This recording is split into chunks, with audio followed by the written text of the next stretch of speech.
think will happen to your harvest? Mr. Lambot? What do you think will happen to your harvest? Kung wala kong tulong ang components. Mga batay, batay ma-harvest good. Kaya kuha na sila nutrients and water. Thank you. So our topic for today is all about the components of farming system.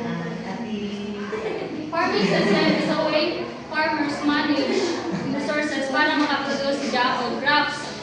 First is soil management. Soil management is on how you manage the soil to keep it fertile and productive para ma-make sure di mo nag-continue siya to support the crops. And then, so ang practice nga buhaton nimo is first is plowing and tilling. Unsa ganang plowing and tilling, Miss Dihante? Unsa ganang plowing and tilling? Pag-alaro to, plowing is alaro, then ang tilling Thank you. Mato siya. To loosen the soil and to make it easier para pagtanom sa crops. And then to absorb water and nutrients. And it is also to make organic matter sad. And the next is adding fertilizers and compost. So, kabaw naman tanong, ang need yun sa soil nga, butangan sa fertilizers para na ay nutrients. And then, para makaproduce siya ang crops. Then next is crop rotation. So, crop rotation, saan kanyang crop rotation, Miss Elisana? When we say crop rotation ma'am is kanang ibalik daron nga tuig is rice ang imuhang ang itanom, then pagka another kasunod na tuig is lahi na pud ka tanom. Okay, so, importante ang crop rotation kay pag tanongin niya, planting a different crops in every season. Kaya kung maurag gihapon na sa sunod na season yung itanong is mahurot ang nutrients sa anak ng soil. So dapat lahi-lahi kaya para lahi-lahi sa nga need niya ang nutrients gikan sa soil. And then it is also helps to reduce pests and diseases. Sad kay di ba kay ang every pests and diseases is na sila specific na crops nga gina-attack. So kung lahi, so mamatay ang nag-exist na daan nga pests and diseases. Then the next is preventing soil erosion. So, unsa gani ang mga natural soil erosion? Ang Landslide.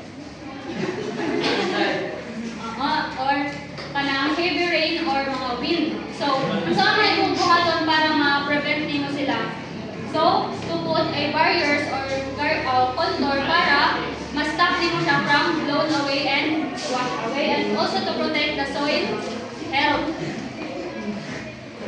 Next is water management. So water management is on how you use the water wisely to make it sure na imong water is used, safe and protected. To make it sure na makatabang siya for farming and life sustainability.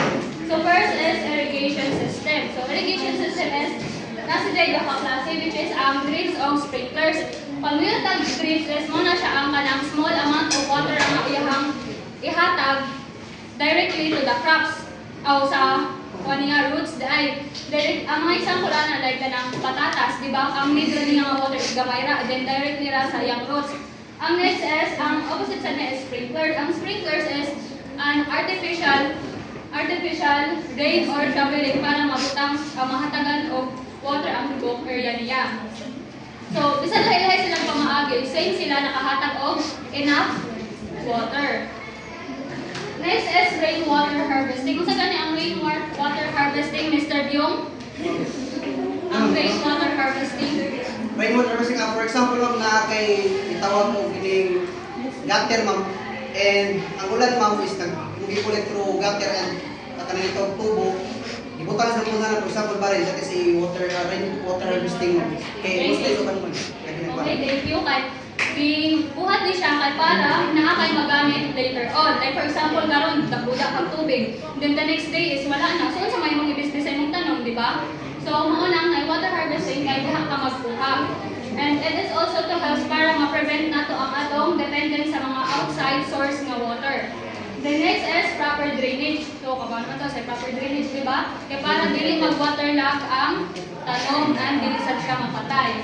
And the next is schedule watering. So, kanang giving water sama, at the right time and right water. And then the last is crop management. So, crop management is on how you planning and caring for crops to grow well and give a high yields. So first is choosing the right crop. So unsa man na siya? Dapat ikaw mismo magpili ka o imong itanong nga mupit siya sa climate, local climate, soil and market demand. Kaptan ba? Na kung gibali ko unsa nga soil ang naa diha, syempre bagay pud nimo kung unsa pud nga crops ang imong itanong, and then kung demand pa siya sa inyong crop sa inyong local market. Next is proper planting time. So, sakto naman siya, no? So, dapat i-plant mo siya mga nagdepende kung unsa nga season niya. Kaya para to avoid damage from extremely weather. The next is pest and diseases control. So, it is a method to control the pest, to control the harmful fungi and diseases. So, duha siya ka klase. Ang isa is biological practices and cultural practices. So, yung biological practices is magamit kag mga natural predators to fight the pests and diseases. So, ang for example, ana dito is, like for example, sa crops, sa corn na crops, ang sa may natural predators na ano niya is, unsa man? Ladybug. Ladybug. And then sa rice fields, unsa man ang natural predators nga gigamit man?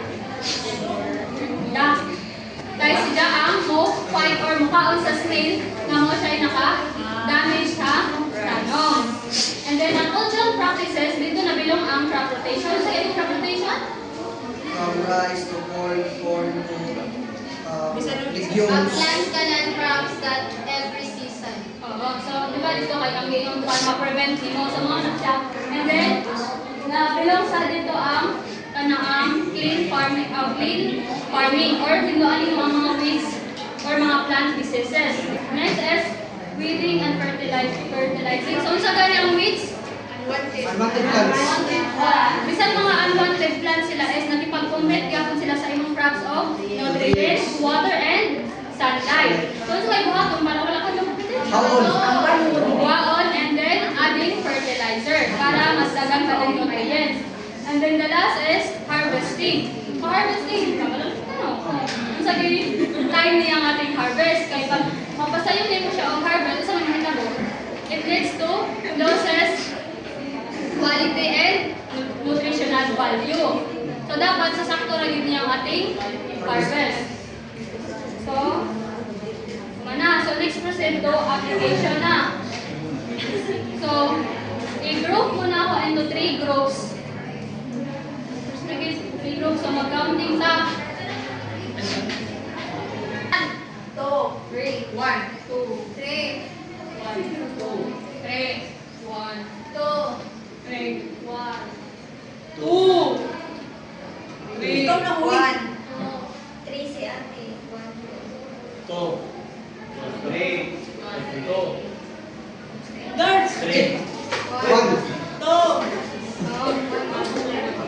So, diri ang group 1, kinabaglasan mo group 1, group 2, group 3.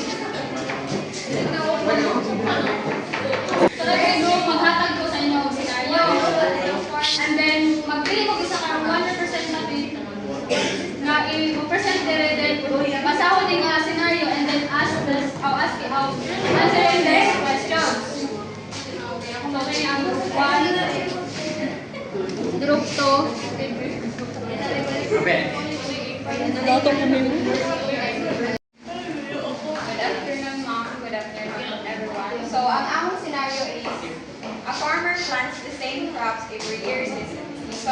Over time, the harvest becomes smaller and the soil seems less fertile. So, ang question is, why is harvest decreasing? Is it because nagagamay ang harvest kay we haven't siya properly use crop rotation every year. Nag-stay naman siya sa isa na crop. So, next question is, which farming practice is missing? So ang missing, of course, ang crop rotation. Then, what should the farmer do to improve production? So, of course, gamitan nato si Jaog crop rotation para ma-improve ang harvest. Tapos, ang soil is dili siya dili sa nutrients. So, para ma-improve ang soil fertility and sustainable farming system. Okay, so next, group 2.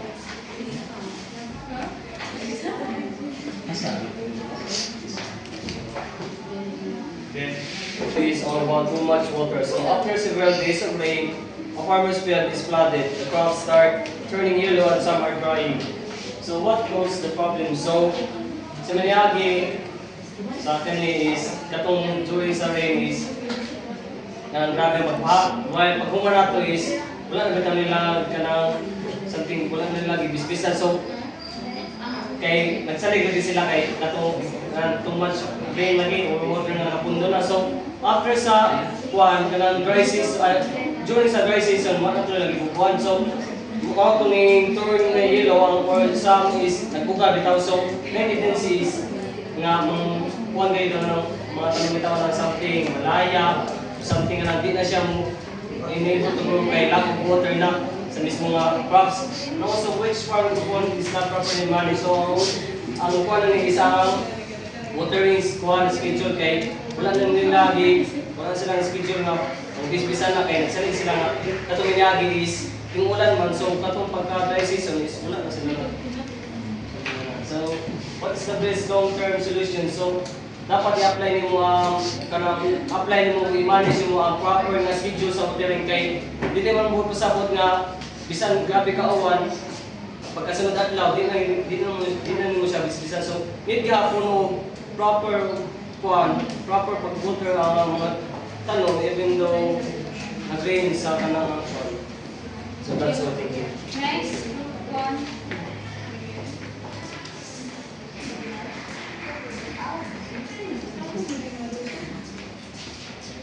So our scenario is a farmer notices that his soil is dry, hard, and cracked. Even when he watered the crops, the plants still do not grow well. So what is the main problem of this situation? Of course, tungod kay gahin na ang soil at also nag-crack na siya. Baka na problema, nganong dili mo grow tarong ang imuhang plant. And then which component of farming is affected? Of course, ang katong soil management, kuyan siya o ganun kita pag-plowing na discuss ko mag-mayor kanina nga pag land preparation and also sa pag-kuhan kita para ma-kuhan kita nutrients sa kanang soil. And para ma-grow ang plant. So what should the farmer do to solve the problem? First, para magawa nato kung basin kuya mag NPK ang soil, we do the soil analysis. And after that, di na dayon nimo himuon to mag-add na ka mga fertilizer or mga organic nga need sa soil niya para mag-grow ang plant sa imong itanom. That's it. So, nasabtan na yun. Yes, ma'am. Then, please read and comment. Proper farming management leads to the better harvest of the farmers become more productive and sustainable. Sabtan na. Yes, ma'am. So, let's proceed to get 1-4 schedule later. Then, I quiz 5 items lang. So, humana. And then, these are the assignments and question again. Kung naminaw ba dyan mo sa akong discussion, sa ganitong 3 components, Mr. Head? Sa ganitong 2 components, Water management, soil management. stand up. Please stand up. Kanang first ma'am kay soil management, water management, crop management. Okay, so that's all. Maybe.